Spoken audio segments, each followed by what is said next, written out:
रायगड, महाराष्ट्रासह देश विदेशातील ताज्या बातम्या पाहण्यासाठी मॅक्स इंडिया लाईव्ह चॅनलला सबस्क्राईब करा आणि बेल आयकॉन दाबायला विसरू नका.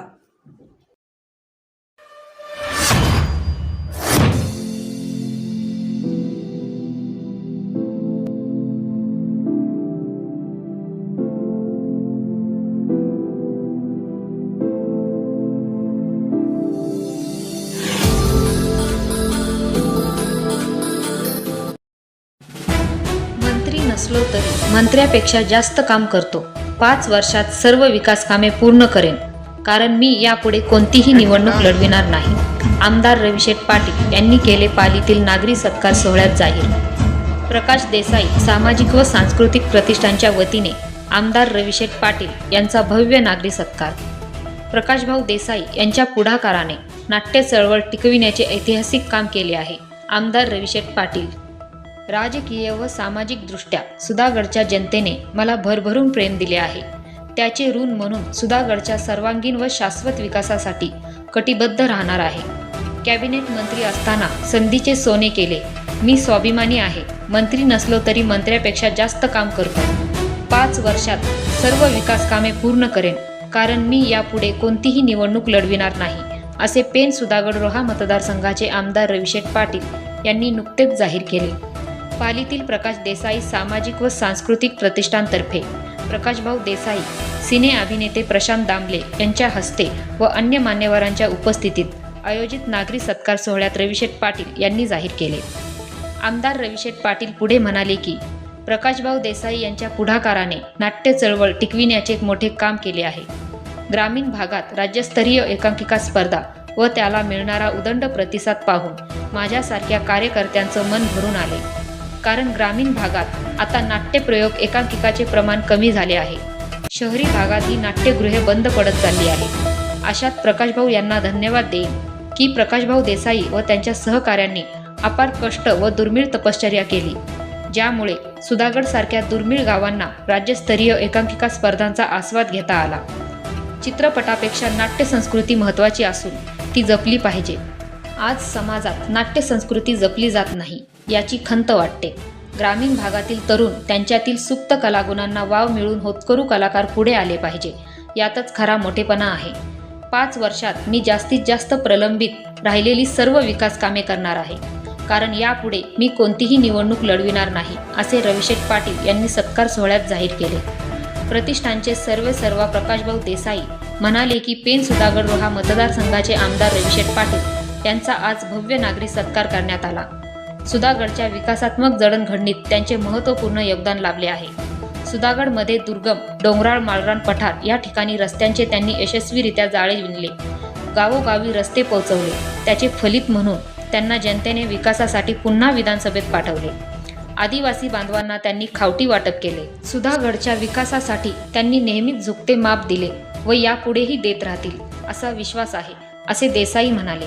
राज्यस्तरीय एकांकिका स्पर्धेत माझ्या सुधागड तालुक्यातून एका एकांकिकाने अत्यंत प्रगल्भतेने नाविन्यपूर्ण व सुंदर सादरीकरण व दिग्दर्शन केले.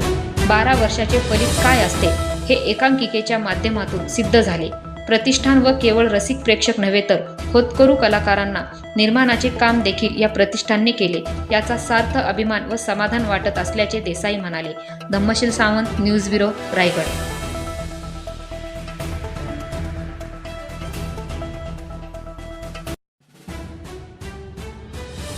5 वर्षात पूर्णपणे जे राहिलेले आहेत ते रस्ते पूर्ण केले जातील.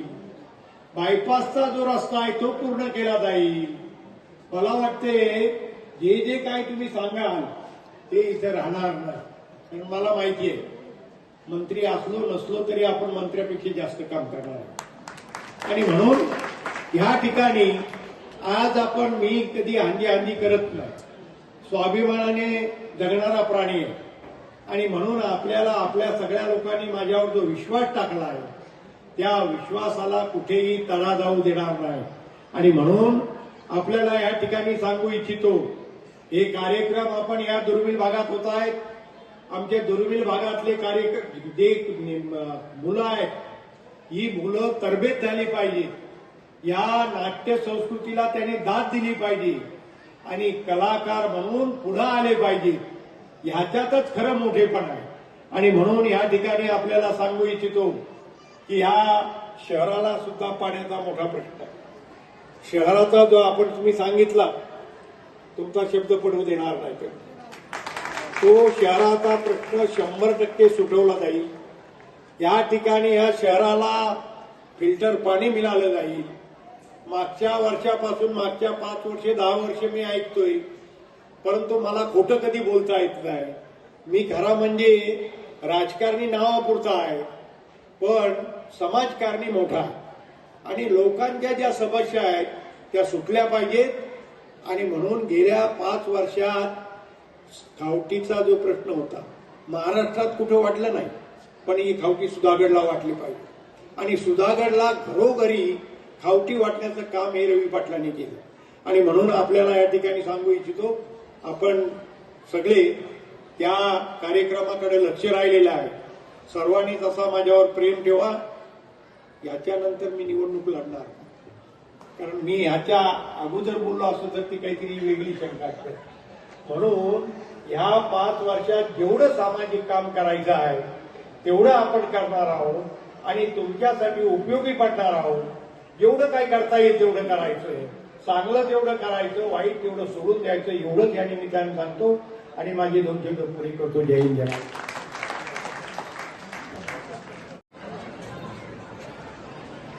आज आपण या ठिकाणी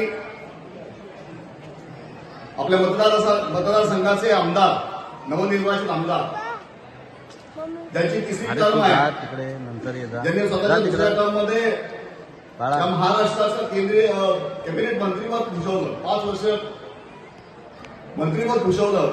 अतिशय चांगलं काम पेठ सुधागड गृहामध्ये त्यांनी केलं. अगदी ज्या ठिकाणी छोट्या छोट्या गाड्या जाऊ शकत नव्हत्या अशा ठिकाणचे रस्ते, आदिवासी बांधवांना खावटी वाटप असेल, अन्न वाटप असेल, या सर्व गोष्टी अतिशय चाणक्याने हेरल्या आणि त्या अवलंबल्या, किंबहुना त्या अंमलात आणल्या. ते आमच्या सर्वांचे नेते सन्माननीय आमदार अभिषेक पाटील साहेब, माझे सहकारी गीताताई पालरेच्या, ज्या सुधागड एज्युकेशन सोसायटीच्या अध्यक्ष आहेत, राजेश पपारा, त्याचप्रमाणे सन्मानित तहसीलदार साहेब, सुधागड एज्युकेशन सोसायटीच्या संचालिका ज्योत्ना देसाई, त्याचप्रमाणे शिल्पाताई लिमये, हर्षा चांदोरकर, आणि विशेष सांगायचं म्हणजे की आपल्या या बक्षीस समारंभाच्या कार्यक्रमाला आवर्जून आपल्या सर्वांचं कौतुक करण्यासाठी की पालीचा प्रेक्षक कसा आहे, किंबहुना पालीचं हे सगळं ही जी टीम आहे ही कशा पद्धतीचं काम करते हे बघण्यासाठी, किंबहुना त्याचं कौतुक करण्यासाठी उपस्थित असलेले आपले डीवायएसपी साहेब, आपल्या चव्हाण मॅडम, दोन्ही एमडी कॉलेजचे विद्यार्थी, मी रुपारेंचा विद्यार्थी, मी एकांकी होतो मॅडम त्या कबड्डीमध्ये होत्या. मला ते त्यावेळेला म्हटलं इंटर कॉलेज भेटला, अनवेस्ट साईडला बेस्ट ऍक्टरचं प्राईज मिळालं होतं मुंबई युनिव्हर्सिटीचं. आणि त्याच्यानंतर मला घोडके सरांच्या नेतृत्वाखाली विद्यार्थी सरांखाली बरीच नाटकं केली, 4 नाटकं केली मला सर ना, आणि एकांकिकाही केल्या. आज दुर्दैव सरकार योग असा की आपल्या ह्या मोठ्या नेतृत्वाचं नागरिक सरकार करण्याचं काम आपण सर्व मंडळींनी केलेलं आहे, जे आपल्या सर्वांच्या माध्यमातून झालेलं आहे. कारण हे ऋण आहे. या माणसांनी गेली 15 वर्ष आपल्यासाठी बरंच काही केलेलं आहे. दुर्गम भागामध्ये, हतून गोताव सारख्या भागामध्ये जिथे रस्ते नव्हते, जिथे बैलगाड्यांना मागच्या बाजूला ब्रेक लागण्यासाठी एक लाकूड बांधायला लागायचं चाकांना, आणि मग त्या गाड्या खाली उतरायच्या. अशा परिस्थिती ज्या ठिकाणी होत्या अशा ठिकाणी देखील निष्णांत चांगले लोक आणून शासनाच्या माध्यमातून तो रस्ता त्यांनी केला. आज सगळे सुधागड तालुका दुर्गम तालुका तसा बघितला तर मोठा आदिवासी समाज आपल्या तालुक्यामध्ये आहे, परंतु रस्त्याने दुर्गम डोंगराळ भाग असं असताना देखील अभिषेक पाटील यांनी गावोगाव रस्ते पोचवले आणि त्याचं फलित म्हणून लोकांनी पुन्हा एकदा त्यांच्यावर विश्वास टाकला आणि त्यांना आपलं प्रतिनिधित्व करण्यासाठी विधानसभेमध्ये पाठवलं। आज मी विक्रमन गुरव आणि त्यांच्या सर्व सहकाऱ्यांचं मनपूर्वक आभार मानेन, अभिनंदन करीन की आमच्या नेत्याचं तुम्ही मनपूर्वक नागरी सत्कार केलात आणि आम्हाला कृतकृत्य केलं, त्याबद्दल मनपूर्वक तुमचे सर्वांचे मनपूर्वक आभार मानतो। मित्रांनो, एकांकिका स्पर्धा काय असते हे आम्हाला प्राधिकरणात सभेला माहीत नव्हतं, परंतु ज्या वेळेला ही स्पर्धा चालू झाली त्यावेळेला सलग मला वाटतं 11 वर्ष आपण ती राबवली, चांगल्या पद्धतीने आपण ती सर्वांपर्यंत घराघरात पोहोचवली, लोकांना त्याची चव कळली। त्याच्यानंतर कोरोना आला, स्पर्धा संपली। या 2-3 वर्षामध्ये लोकांचे फोन यायला लागले की भाऊ ती स्पर्धा परत चालू झाली पाहिजे। हे मला फोन होते, विक्रम गुरव सरांना देखील फोन असायचे, निकुंभ सरांना असायचे, अभिजित चांदोरकरांना असायचे, सचिन मोरेचं नाव घेतलं राहिले म्हणून सचिन मोरेचा पण असायचे। म्हणजे असे सगळ्यांना फोन यायचे किंवा स्पर्धा चालू झाली पाहिजे आणि मग मी ठरवलं सगळ्यांनी बसून की आपण ही स्पर्धा परत एकदा चालू करूया। आणि न भूतपूर्व भविष्यात असं यावर्षीचा आम्हाला प्रतिसाद मिळाला। जवळजवळ 40 ते 45 एकांकिकांचं सादरीकरण करण्यासाठी प्रवेशिका आमच्याकडे आल्या, परंतु एवढा मोठा प्रपंच करणं सोपं नव्हतं, त्यामुळे त्याचा काही 28 एकांकिका आपण काहीतरी सिलेक्ट केल्या, चांगले परीक्षक आपण इथे आणले आणि त्याच्या माध्यमातून आज हा यशस्वी असा सोहळा संपन्न होत आहे। त्याचा बक्षीस समारंभ आता होणार आहे। हेच प्रेम आणि हीच आपुलकी, हीच आत्मीयता या प्रतिष्ठानबद्दल तुमच्या मनामध्ये राहू द्या। हे प्रतिष्ठान तुमचं आहे, आमचं नाहीये। तुम्ही नसाल, समोर प्रेक्षक वर्ग नसेल तर या प्रतिष्ठानच्या सादरीकरणाला किंमत शून्य आहे असं मी तरी मानतो। त्यामुळे तुमचा आशीर्वाद असाच आमच्या पाठीशी राहू द्या। या सर्व गोष्टीमध्ये आपण प्रशांत आंबेंचा देखील सत्कार केला। महाराष्ट्राच्या रंगभूमीवर जवळजवळ 13,000 नाट्यप्रयोग करणारं आणि गिरीश बुकमध्ये, लिंबा बुकमध्ये त्यांचं नाव दाखल झालं अशा मोठ्या एका अभिजात कलाकाराचा सत्कार आपण आज इथे घडवून आणला।